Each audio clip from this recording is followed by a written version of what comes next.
দর্শক শ্রোতা, আজকের বিষয় হচ্ছে যেই শিবির কর্মীরা, যেই শিবির সমর্থনকারীরা, জামাত সমর্থনকারীরা এই মাহফুজ আলম গংদের চেয়ারে বসিয়েছে, আজকে সেই শিবিরদের হাতি অপমানিত, লাঞ্ছিত এবং জুতার মালা গলায় পরার ব্যবস্থা হচ্ছে। সে বিষয়ে সংক্ষেপে আপনাদের সাথে শেয়ার করছি। দেখেন, এই 14 তারিখের জগন্নাথ বিশ্ববিদ্যালয়ের ছাত্রদের যে আন্দোলন, তাদের ভাষ্য, তাদের বক্তব্য হচ্ছে এটা আমাদের অধিকার, আবাসন প্রকল্প এটা আমাদের অধিকার, দীর্ঘদিনের অধিকার আমাদের। আমরা এখন যে সরকার আছে এটা আমাদের ছাত্র জনতার সরকার, আর তারাই আমাদের কষ্ট বুঝবে, বিদেই তারা আন্দোলনে আসছিল। সেখানে এমন বৈষম্য করা হয়েছে, ছাত্রদের উপরে শারীরিক টর্চারিং করা হয়েছে, শিক্ষকদের উপরে শারীরিক টর্চারিং করা হয়েছে, যেটা সেই পতিত সরকারের আমলে আমরা শুনেছি, দেখেছি, এবং সে তার চেয়েও ভয়ঙ্কর রূপ ধারণ করছে এই স্বৈরাচার ডক্টর মোহাম্মদ ইউনূসের সরকার। মাহফুজ আলম পুলিশের সাফাই গাওয়ার পরিপ্রেক্ষিতে কিছু ছাত্র জনতারা ভুয়া ভুয়া স্লোগান দিয়েছে, এবং এই ভুয়া ভুয়া স্লোগান দেওয়ার পরে তার উপরে বোতল নিক্ষেপ করা হয়েছে। তার মাথায় বোতল পড়ার পরপরই তিনি বলেছেন, আমি আর বক্তব্য দেব না। এরপরে সেই বোতলের উপরে নির্ভর করে তিনি অনেক ক্রিয়া প্রতিক্রিয়া, অনেক কিছু ঘটানোর চেষ্টা তিনি করেছেন। এরপরে দেখেন, জুন জুলাইয়ের আন্দোলনের বিখ্যাত মাস্টার মাইন্ড মাহফুজ আলম এবং খ্যাতিনামা মাস্টার মাইন্ড মাহফুজ আলম, সেই যে জামাত এবং শিবির নেতারাই তাকে ভুয়া ভুয়া স্লোগান দিয়ে এই পানির বোতল তাকে মেরেছে। পানির বোতলটা মারার জন্য আমি তীব্র নিন্দা ও প্রতিবাদ জানাই। তবে তিনি যে এই শিবির এবং জামাতের সর্বস্ব শক্তির মাধ্যমে তিনি যে প্রধান মাস্টার মাইন্ড হতে পেরেছেন, সেটা তিনি অস্বীকার করেছিলেন।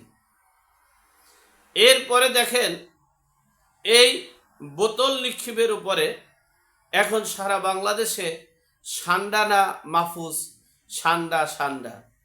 আমরা সেই ছোটবেলার সান্ডার মালিশ শুনেছি, আমরা সেই ছোটবেলার সান্ডার মজবা শুনেছি।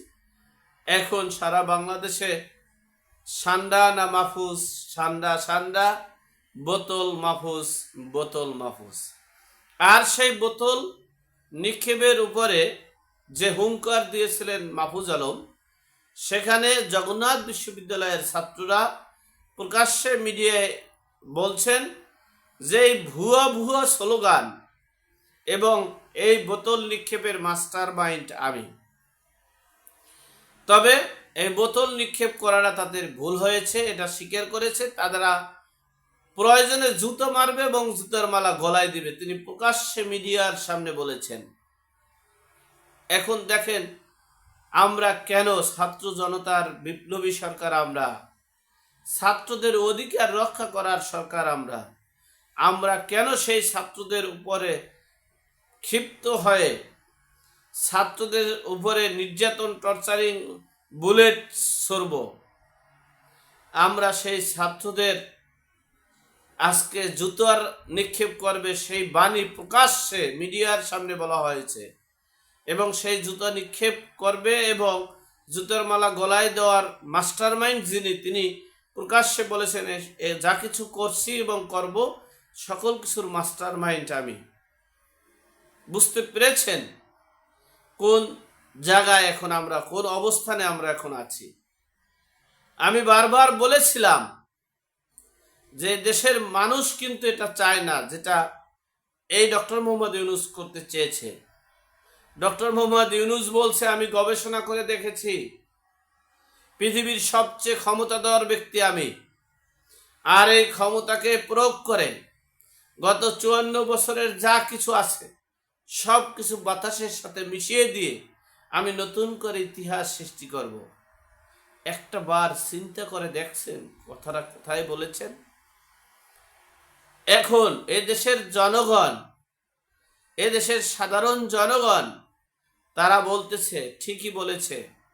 ১,৫০০ বছর আগের যে ফ্রাউন নমরুদ যে ইতিহাস গড়েছে তার চেয়েও ভয়ঙ্কর ইতিহাস এই ইউনূসের মাধ্যমে হবে, সেটা এখন বাংলার মানুষ বলতে শুরু করেছে। বাংলার মানুষ বলতে শুরু করেছে সান্ডা না মাহফুজ, সান্ডা সান্ডা, বোতল মাহফুজ, বোতল মাহফুজ। কেন এটা বলবো? যাই হোক, সর্বোপরি কথা হচ্ছে এই উস্কানিমূলক বক্তব্য এবং এই সান্ডা ফান্ডা জুতা টুতা এগুলোর তীব্র নিন্দা প্রতিবাদ জানাই। আপনারা আপনাদের অধিকার আদায়ের জন্য সর্বস্তরের জনগণ আপনাদের পাশে আছে, থাকবে এবং আপনারা আপনাদের অধিকার আদায় নিশ্চিত হবে ইনশাআল্লাহ। এক বিন্দু ঘাটতি হবে না, এক বিন্দু কম হলে এই রাজপথ থেকে আপনারা আপনাদের পাশে সাধারণ জনগণও আছে, এদেশের আপামর জনগণও আপনাদের অধিকার আদায়ের জন্য পাশে আছে, থাকবে ইনশাআল্লাহ। ভালো থাকবেন, সুস্থ থাকবেন। আসসালামু আলাইকুম।